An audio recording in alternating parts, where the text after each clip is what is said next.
CNBC आवाज Motilal Oswal studios में आपका स्वागत है। नमस्कार, मैं हूं आपके साथ आशीष चतुर्वेदी और आप देख रहे हैं खिलाड़ी नंबर 1। मार्केट्स अगर आप देखें तो लगातार रेजिस्टेंस जोन के आसपास आके फिसल जाता है, गिरावट आती है और चार्ट आपकी स्क्रीन पर आ रहा है निफ्टी का, जहां पर आप देखें तो शुरुआत काफ़ी अच्छी थी, धीरे धीरे ऊपर की तरफ गए और फिर वहां से एकाएक गिरावट। अब ऑलमोस्ट निफ्टी और बैंक निफ्टी दोनों आपको डे लो की तरफ नजर आएंगे। 250 अंकों की गिरावट यहाँ पर आपको देखने को मिल रही है। देख लेते हैं कि स्मॉल कैप और मिड कैप दोनों का क्या हाल चल रहा है। तो स्मॉल कैप की बात करें तो यहाँ पर दबाव तो है, ऑफ हाईज एक्शन देखने को मिला है, लेकिन अंकों के लिहाज से ज़्यादा बड़ी गिरावट नहीं है। सिमिलर मूव अगर आप देखें तो मिड कैप में भी नजर आएंगे, स्मॉल कैप में भी नजर आएंगे। एकाएक अगर आप देखें तो ऑफ हाइज का एक्शन आपको ज़रूर नजर आ रहा है। अब समझते हैं क्या पूरी मार्केट में ऐसा देखने को मिल रहा है, क्या जो ब्रॉडर मार्केट की ब्रेथ है आपको क्या कह रही है।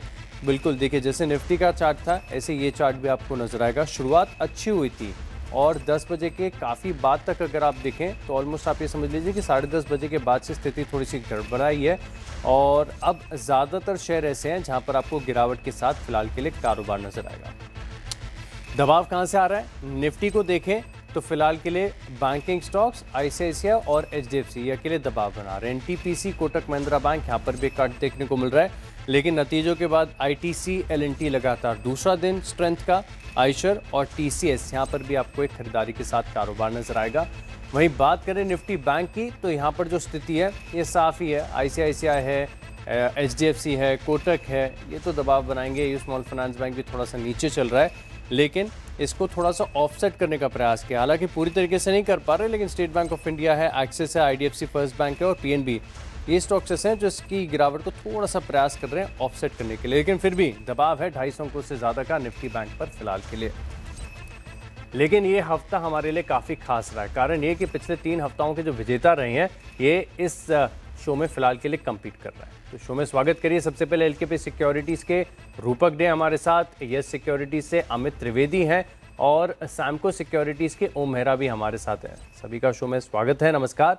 और अमित जी, आपके साथ शुरुआत करते हैं।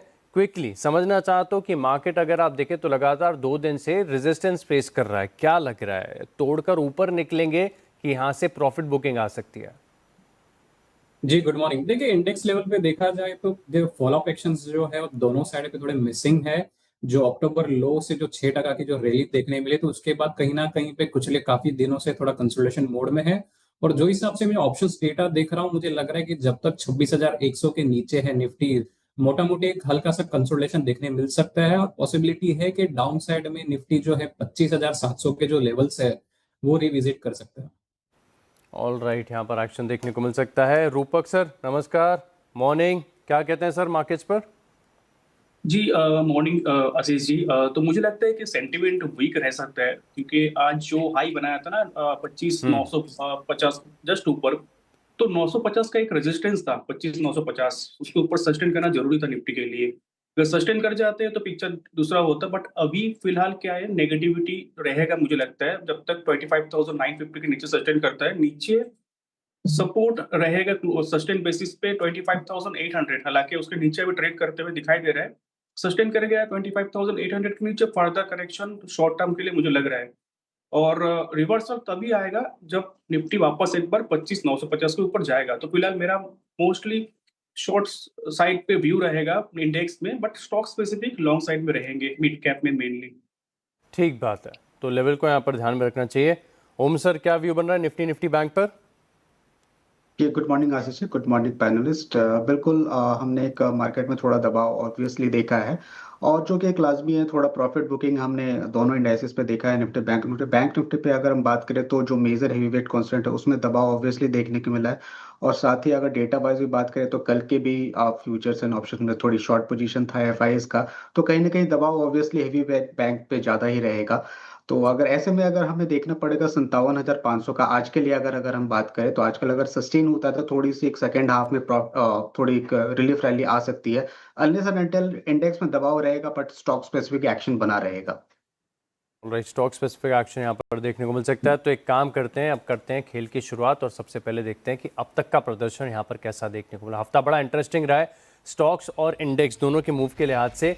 तो आप देखिए अमित त्रिवेदी जी के पोर्टफोलियो में 7% से ज़्यादा की बढ़त है। रूपक जी के पोर्टफोलियो में चैलेंज है, 2.5% के करीब का कट यहाँ पर देखने को मिलेगा। और ओम मेहरा का पोर्टफोलियो कर रहा है लीड, ऑलमोस्ट राउंड फिगर 11% के गेंस के साथ। तो ट्रेडिंग के लिहाज से अगर आप देखें तो ये हफ्ता काफ़ी अपॉर्चुनिटी भरा रहा है और दोनों तरफ के एक्शन यहाँ पर देखने को मिले, लेकिन हमारे मार्केट एक्सपर्ट्स ने अच्छे प्रदर्शन किए हैं। तो एक एक करके सभी के पोर्टफोलियो को स्कैन करते हैं और सबसे पहले देखते हैं अमित जी का पोर्टफोलियो, इसमें कौन से स्टॉक्स हैं जिसके चलते 7% की तेजी आई। तो मदरसन वायरिंग होल्ड है, ग्रीन पाई होल्ड है और एग्जिट कर लिया है NFL। 2 पोजीशंस खुली हुई हैं, सिर्फ एक का इसको बचता है। अमित जी कौन सा स्टॉक और क्यों? जी देखिए, इक्विटास स्मॉल फाइनेंस बैंक पे ध्यान रखना चाहिए। ये स्टॉक काफी कुछ हफ्तों से थोड़ा रिकवरी मोड पे है। उसके 58 59 के जो हर्डल्स है वो रिसेंटली उसने सरपास किए थे, और रिसेंटली अभी जो उसमें थ्रोबैक आ रहा है, उसमें जो पुल बैक आ रहा है, उसको as a buying opportunity consider करना चाहिए। क्योंकि 57 का जो सपोर्ट है काफी अच्छा सपोर्ट है, और जब तक 57 के ऊपर है तब तक जो आउटलुक है वो मॉडरेटली पॉजिटिव है। सो करंट मार्केट प्राइस पे Equitas small finance bank buy करना है, 57 का स्टॉप लॉस रखना है, और अपसाइड टारगेट जो रहा है वो 65 का। 65 रुपए तक के टारगेट्स यहाँ पर आपको देखने को मिल सकते हैं। रूपक सर का पोर्टफोलियो देखते हैं, थोड़ा सा दबाव यहाँ पर 2% का देखने को मिला है, लेकिन ये हफ्ता भी अगर आप देखें तो तेज उतार चढ़ाव वाला है। फिलहाल के लिए पोर्टफोलियो में जो एक्शन है वो बता रहा है कि उषा मार्टिन है होल्ड, GPIL यहाँ पर अगर आप देखें तो टारगेट हो गए थे अचीव 320 के, और L&T फाइनेंस यहाँ पर भी होल्ड की राय है। आपके पास सर 2 पोजीशंस खुली हुई है, एक ही का स्कोप बचता है, कौन सा स्टॉक? जी GPIL में इनफैक्ट मेरा स्टॉप लॉस हो गया, और नया कॉल उसको अपडेट ऐड कर करना दीजिए। चाहूंगा वेल्स फंड कॉर्प। तो स्टॉक ने एक डिसाइसिव ब्रेकआउट दिया रिसेंट कंसोलिडेशन और ट्रेंड लाइन के ऊपर, और सस्टेन भी कर रहा है, कंटिन्यूअस बाइंग मोमेंटम दिख रहा है स्टॉक के अंदर। तो मुझे लगता है शॉर्ट टर्म के लिए एक सिग्निफिकेंट रैली दिखा सकता है स्टॉक में। बाई की सलाह रहेगी अराउंड 970 और टारगेट रहेगा 1050, और स्टॉप लॉस डालना होगा 954 पे। 954 के स्टॉप लॉस के साथ वेल्सपन कॉरपोरेशन ये स्टॉक चुना है, जहां पर अगर आप देखें तो नतीजों के बाद एक्शन भी आपको देखने को मिला है। अच्छे नतीजे थे, बढ़िया नतीजे, और इसी का एक इम्पैक्ट है। यहाँ पर स्टॉक में स्ट्रेंथ है और यहाँ पर खरीदारी करनी चाहिए। 5% ऊपर चल रहा है ऑलरेडी, और यहाँ पर आप 954 रुपये के करीब का लगाइए स्टॉप लॉस वेल्सपन कॉरपोरेशन में, और 1050 रुपये के टारगेट के लिए आप यहाँ पर खरीदारी करके चल सकते हैं। बड़े टारगेट्स हैं, 954 का स्टॉप लॉस है, बेहतरीन स्टॉक यहाँ पर रखेंगे खास नज़र। अब देखते हैं ओम जी का पोर्टफोलियो क्या कहता है। सबसे ज़्यादा तेज़ी तो इन्हीं के पोर्टफोलियो में है, इनके पोर्टफोलियो को तो आपको ध्यान से देखना पड़ेगा। अच्छा देखें क्या क्या किया है। मार्क्सन्स फार्मा हो गई प्रॉफिट बुकिंग, जिंका लॉजिस्टिक्स हो गई प्रॉफिट बुकिंग, सेरा सैनिटरी यहाँ पर होल्ड का अभी भी व्यू बना हुआ है 6,900 रुपये के टारगेट्स के लिए। तो आपने तो 2 स्टॉक्स में प्रॉफिट बुकिंग कर ली, होल्ड से पे की है, आपके पास 2 का विकल्प है, पोर्टफोलियो में तेज़ी भी ज़्यादा है। सर बताइए क्या करेंगे या कुछ नहीं करेंगे? जी बिल्कुल, अगर आज के सेक्टर वाइज पे देखा जाए तो फार्मा में काफी अच्छा ट्रैक्शन हमें देखने को मिल रहा है। तो एस्ट्राजेनेका पे यहाँ पे मैं बाय का रिकमेंड देना चाहूंगा। 9500 के आसपास यहाँ पे स्टॉक चल रहा है। इसका स्टॉप लॉस रखेंगे 9350 का, और टारगेट रहेगा 10,000 का। ऑल राइट, 10,000 तक के टारगेट्स यहाँ पर आपको एस्ट्राजेनेका फार्मा में देखने को मिल सकते हैं। फिलहाल के लिए फ्लैट चल रहा है, लेकिन फार्मा स्टॉक्स में एक्शन आ रहा है, और ये भी स्टॉक ऐसा है जिस दिन भी चलता है बड़े मूव्स के साथ चलता है। तो यहाँ पर 10,000 के टारगेट्स हैं। वैसे 10,000 ऐसा 9,500 रुपये का तो स्टॉक ही है, 10,000 का टारगेट सिर्फ 500 रुपये ऊपर। जी बिल्कुल, 5% के हिसाब से अगर मैं आज के दिन के मूव पे देखा जाऊँ तो एक्सपेक्ट हो सकता है कि 5 से 6% के रैली इसमें आ सकती है। यहाँ पर आप नजर रख के चल सकते हैं। अच्छा, क्योंकि आपके पास ही सिर्फ 2 शेयरों का विकल्प है, बाकी के हमारे मार्केट एक्सपर्ट्स ने ऑलरेडी अपने पोर्टफोलियो को पूरी तरीके से तैयार कर लिया है, तो सर आप दूसरा स्टॉक अभी ऐड करेंगे या वेट करेंगे? मैं थोड़ा वेट करना चाहूंगा आशीष जी। एक्सपेक्टेड था, बढ़िया आपका पोर्टफोलियो ऑलरेडी चल रहा है। अगर आपने गेंस भी यहाँ पर बरकरार रख लिए तो आप विजेता घोषित हो जाएंगे। तो बढ़िया परफॉर्मेंस है और इसी के चलते आ रहा है कॉन्फिडेंस। ऑल राइट, तो हमारे तीनों जो मार्केट एक्सपर्ट्स हैं इनका पोर्टफोलियो पूरी तरीके से अब तैयार हो चुका है। तो चलिए अब इसी के साथ वक्त है एक छोटे से ब्रेक का। ब्रेक के बाद लोढ़ा ग्रुप के एग्जीक्यूटिव डायरेक्टर, इनसे बात करेंगे। आप बने रहिए हमारे साथ। और अब बात करते हैं मनी कंट्रोल सुपर प्रो की, और आज का super pro chart of the day है, और ये चार्ट आपकी स्क्रीन पर आएगा, यूनियन बैंक का चार्ट है। और वीकली चार्ट पर अगर आप देखें तो कप एंड हैंडल ब्रेकआउट बड़ी आसानी से और बड़ी खूबसूरती से आपको विजिबल हो जाएगा। ये यहाँ पर फिलहाल के लिए नज़र आ रहा है, और ये बड़ा खास पैटर्न है। यहाँ पर अगर आप देखें तो इसे बहुत ही बुलिश पैटर्न माना जाता है, on a verge of breakout है। तो एक बार ब्रेकआउट हो गया, ये जो नेकलाइन आपको नजर आ रही है, इसके बाद से बड़ी तेजी यहाँ पर देखने को मिल सकती है। और अगर आपको ऐसी एक्शन और मोमेंटम वाले चार्ट पैटर्न जानना समझना है तो आप सब्सक्राइब करिए मनी कंट्रोल सुपर प्रो को।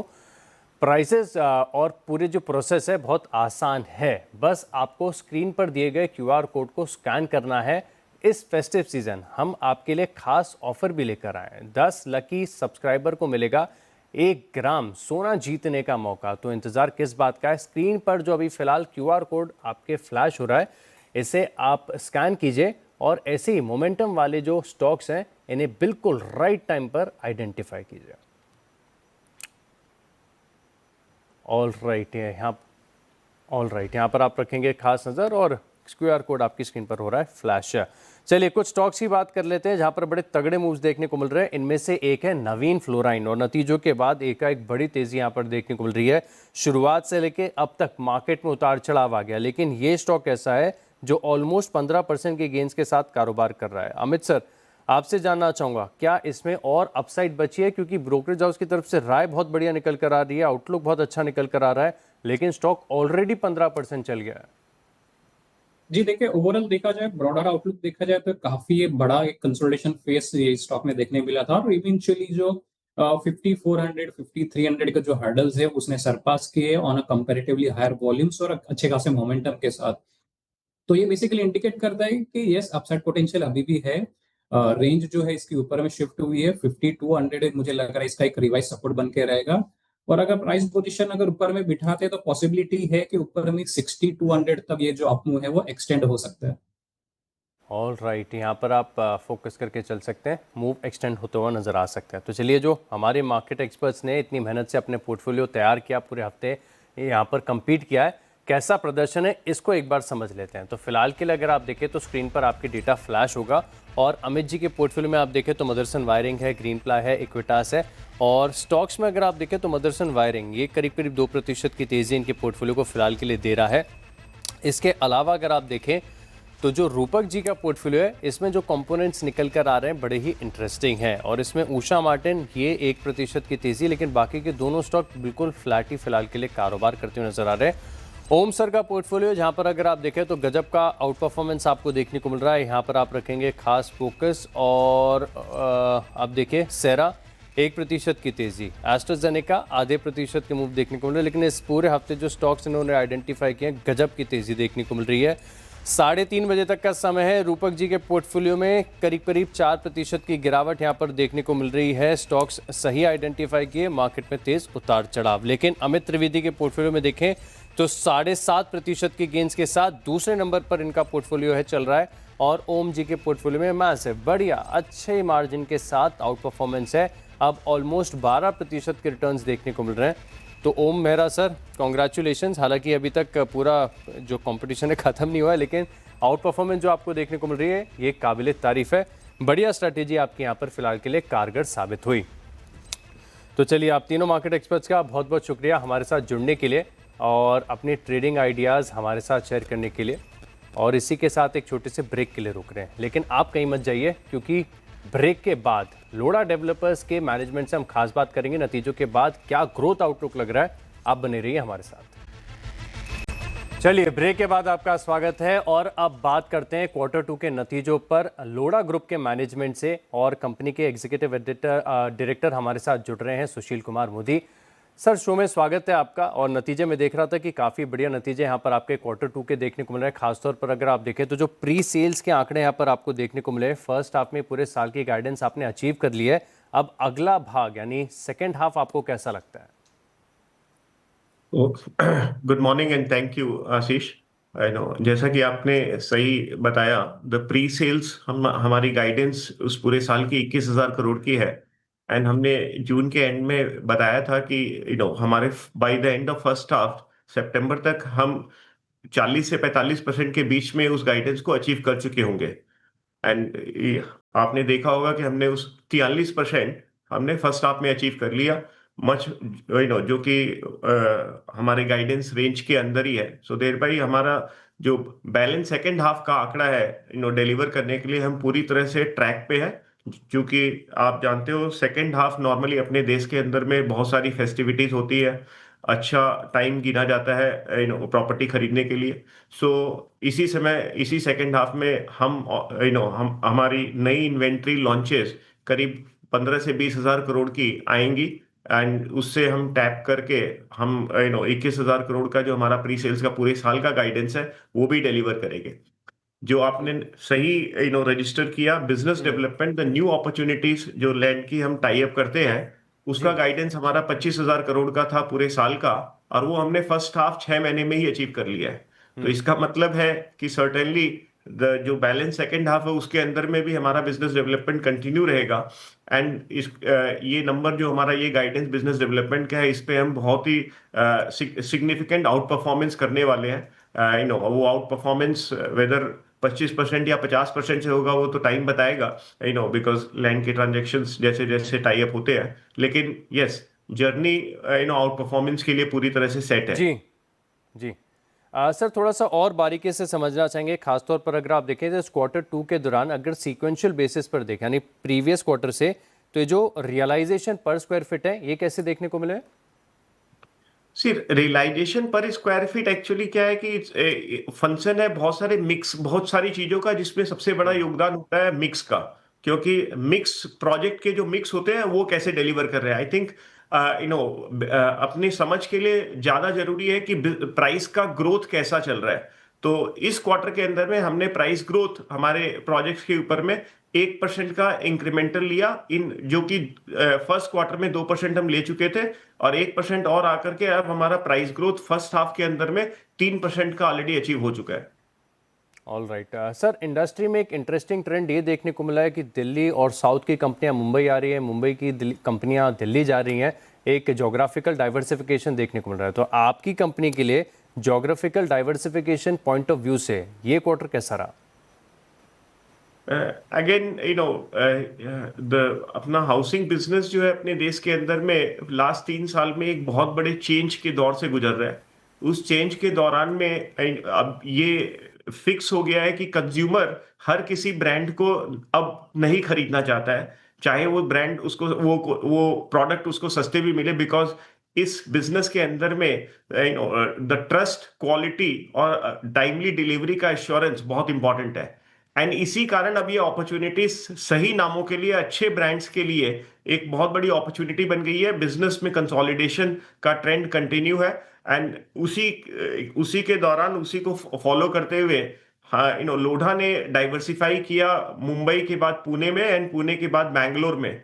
अभी नतीजा ये है कि हमारी सेल्स इस साल के अंदर में करीब 30% मुंबई के बाहर से आएगी। तो उससे आपको समझ में आता है कि कितना सिग्निफिकेंट डाइवर्सिफिकेशन है इवन लोढ़ा ने अचीव किया है। इनफैक्ट पुणे में हमारी सेल्स लास्ट ईयर 2500 करोड़ थी, एंड इस साल हम देख रहे हैं कि ये मोर लाइक 4000 करोड़ के नजदीक पहुंच जाएगी। बैंगलोर अगर ले तो हम लास्ट ईयर 800 करोड़ की सेल्स में थे, हमने 2000 करोड़ ऑलरेडी अचीव कर ली है फर्स्ट हाफ के अंदर ही। दैट मींस वो भी बहुत ही सिग्निफिकेंट ग्रोथ मिलेगी। ऑल राइट, शुक्रिया सर हमारे साथ जुड़ने के लिए और विस्तार से ग्रोथ आउटलुक पर हमारे साथ चर्चा करने के लिए। चलिए इसी के साथ इस खास शो में इतना ही, लेकिन आप बने रहेंगे CNBC आवाज़ के साथ। नमस्कार।